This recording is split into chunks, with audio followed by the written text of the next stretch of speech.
Paddy Pimblett is frustrated over MMA fans' reactions to Jared Gordon versus Bobby Green this past weekend. The fight was declared a no contest due to a clash of heads. Speaking to Severe MMA, Paddy says, "I didn't really care, to be honest. My reaction more was people's reaction after pissed me off. It's mad, lad. Bobby Green stands there with his hands down getting left hooked by Jared Gordon, and it gets called a striking masterclass. I stand there getting left hooked and I'm shit. People have got their own prerogative. I've been dealing with shit like this for years, lad. I'm used to this shit, lad. People can say what they want about me. It's never gonna change me.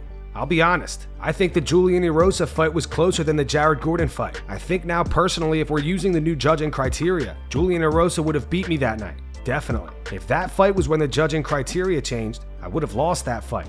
100%. I won the first 3 rounds because of control. Taking him down, getting on top of him, making him feel my weight. I know for a fact now if that fight was now, me versus Erosa, and it played out exactly the same, he would get the nod 100%.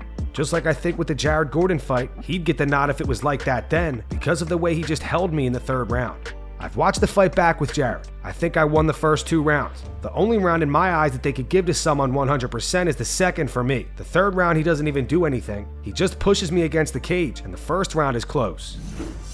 The storyline between Nate Diaz and the Logan Paul lookalike continues. ESPN reports that an arrest warrant has been issued for Nate.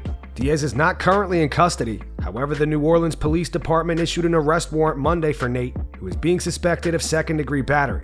KSI tweeted, "Well, if that means Jake won't have an opponent in August, then I'll gladly come as the replacement after I KO Joe in May." Jake responded, "Great. I accept you as the backup opponent. Fight is at 185. There are no rehydration clauses. Stay in shape and we will give you a call if needed. Thanks, buddy, for being so humble and committed." Nate replied saying, "LOL, why don't you two scared fight each other in August, and I'll fight someone who can really fight." Nate's representative, Zach Rosenfeld, released a statement. It says Nate's attorney, Walter Becker, can confirm that Nate has received word of the arrest warrant, and Becker has been in contact with court authorities in New Orleans. Nate's attorney looks forward to presenting all of the facts about this incident to the district attorney, which clearly demonstrates that a trained fighter named Rodney Peterson aggressively pursued Nate with the intention of engaging him, and once doing so, Nate acted entirely in self-defense. No further comment will be made at this time. Sean O'Malley and Tim Welch on the Timbo Sugar Show give their predictions for Gilbert Burns versus Belal Muhammad. Belal Muhammad versus Gilbert Burns. Dude, signed I got jacked. How gangster is that? Those two both short notice. Except not only accept the fight and say, "I want 5 rounds." That's gangster. Crazy. Dude, Gilbert though comes off a huge win against Jorge Masvidal, made probably millions, I would assume. Maybe close to $1 million, I bet. I bet you 900,000. Yeah, I don't know. Yeah, possibly. But still, you go a camp for a 5-round fight, you're like, I'm gonna take 3-4 months off. That was a lot. But he's like, get in it. Hungry. He's a freaking animal, dude. I'm jacked for that fight. Early predictions on that fight. Oh, dude, Belal is asleep. He's just hard. Belal, I thought Sean Brady was gonna be. I'm like, damn, that's an interesting fight. Belal, was that his last fight? That is his most recent. Belal's last, and he did what he did against. So.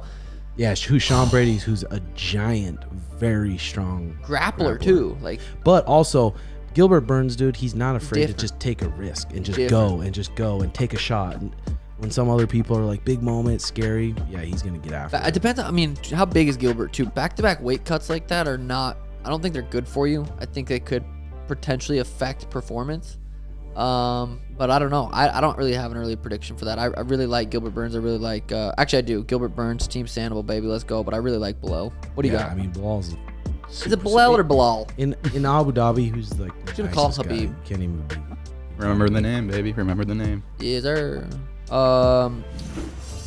Robert Whittaker recently gave his thoughts on Israel Adesanya mocking Alex Pereira's son after their fight. Rob says that just because Izzy admits to being petty doesn't mean it's a good thing. Rob told MMAfighting.com, "I thought the bow and arrow bit was really, really cool. You've got to give it to him. But I thought the other bit with Pereira's son was a bit petty. And he admits that he's a petty dude. He's a petty dude. But dude, you can't hold a grudge on 5-year-olds. If I held a grudge with every 5-year-old that pissed me off, I'd be fighting for the next 40 years of my life." He said he's petty, so he admitted it with such energy, right? To everybody listening and watching, that doesn't make it a good thing, okay? Don't get confused. Just because he does it and admits it like a champ, that it's a good thing.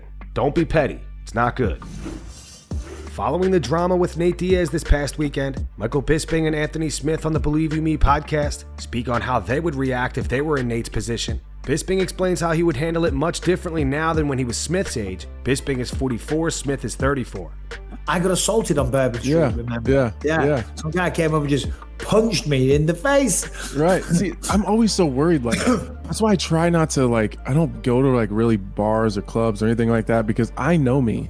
And if someone starts coming at me, you can take, it doesn't matter how successful I've been, where I work, how many ESPN broadcasts I'm on. If someone comes at me like that in like a physical altercation, I'm fighting. I'm not going to think ahead and say, oh, well, how's this going to look when it gets posted on Twitter? Like, I'm just going to start fighting. So I probably sound like the old lecturing man now. But what are you, Anthony? 36? Almost 35. Oh, so you're 34. Mm-hmm.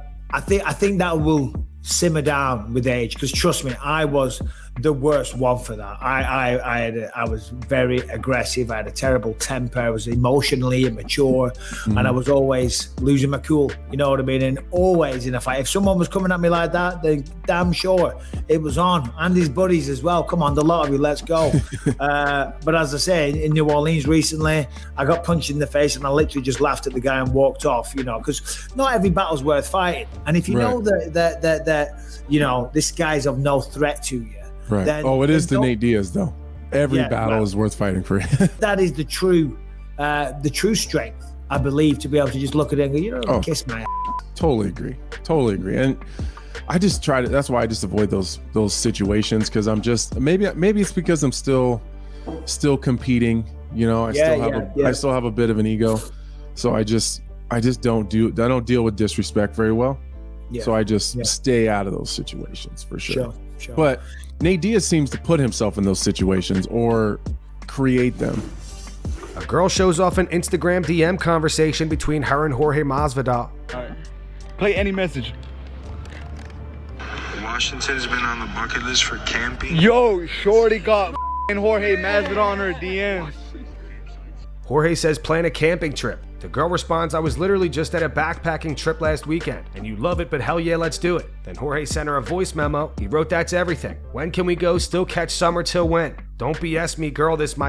And that's gonna wrap it up for the news. Thanks for watching. If you enjoyed the video, be sure to subscribe to Full Mount MMA and click the bell icon to be notified when we post future ones. Here are the 3 top comments from last video. The first one says, Conor was out of his mind that night. The second one's from Rybird07. Says Conor better show up against Chandler like he's showing up everywhere else lately. And the final one says Conor was definitely on something at that fight. He was not behaving normally at all. Those were the 3 top comments from last video. If you want to be featured on the next one, all you have to do is comment down below. If you missed yesterday's news, click the video on screen to get caught up. And make sure to go subscribe to our second channel where we post our exclusive MMA interviews.